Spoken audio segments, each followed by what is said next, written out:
Hi hello welcome dears. അപ്പോൾ ഇന്ന് പെസഹയാണ്. ചർച്ചിലൊക്കെ പോയി കഴിഞ്ഞ് പ്രയറൊക്കെ കൂടി ലാസ്റ്റ് അന്നേ ദിവസം നമ്മൾ നൈറ്റിൽ പെസഹ അപ്പം മുറിക്കുന്ന ഒരു ചടങ്ങുണ്ട്.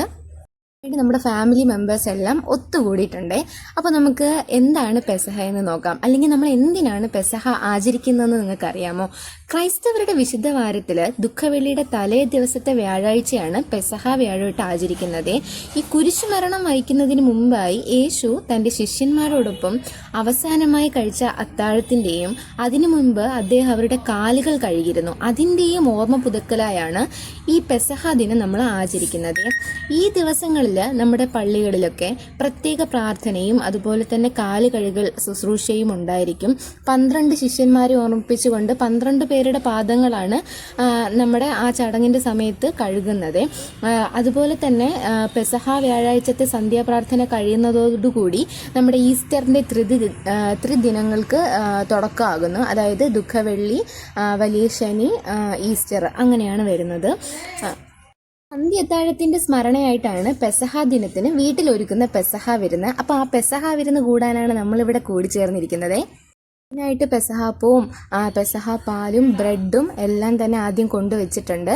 അതിനുശേഷം പ്രയറോട് കൂടിയാണ് നമ്മൾ ഈ ഒരു വിരുന്ന് ആരംഭിക്കുന്നത്. ബൈബിൾ വായനയും പ്രാർത്ഥനയൊക്കെ കഴിഞ്ഞതിന് ശേഷമാണ് നമ്മൾ ഈ ഒരു പെസഹാപ്പം കട്ട് ചെയ്യാൻ പോകുന്നത്.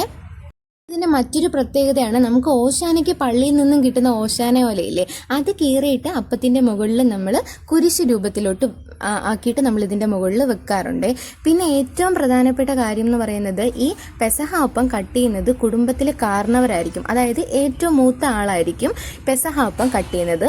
അപ്പോൾ ആദ്യം ഇവിടെ പപ്പ അത് പെസഹ അപ്പം കട്ട് ചെയ്യാണ്. അതിൻ്റെ മുകളിൽ കണ്ടില്ലേ കുരിശ് വെച്ചേക്കുന്ന കണ്ടില്ലേ, അതിനെ നമ്മൾ അത് കട്ട് ചെയ്യുന്നു. അപ്പോൾ ഇവിടെ നമ്മൾ 10 പേരുണ്ടായിരുന്നു. അപ്പോൾ 10 പേരുടെ കണക്കിനാണ് ഇവിടെ കട്ട് ചെയ്തെടുക്കുന്നത്. അപ്പോൾ ഈ അപ്പം നമ്മൾ പെസഹ പാലിൽ മുക്കി കഴിക്കുകയാണ് ചെയ്യുന്നത്.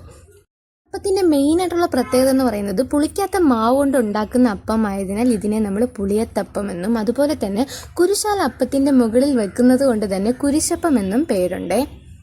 പെസഹ അപ്പം മുറിച്ച് പെസഹ പാലിൽ മുക്കി ഏറ്റവും പ്രായം കൂടിയ വ്യക്തി മുതൽ താഴോട്ട് കുടുംബത്തിലെ എല്ലാവർക്കുമായിട്ട് നൽകുന്നുണ്ട്. ഇതൊക്കെ ഒരു സ്നേഹത്തിൻ്റെയും പങ്കുവെക്കലിൻ്റെയും ഒരു നല്ല നിമിഷമാണ് കേട്ടോ.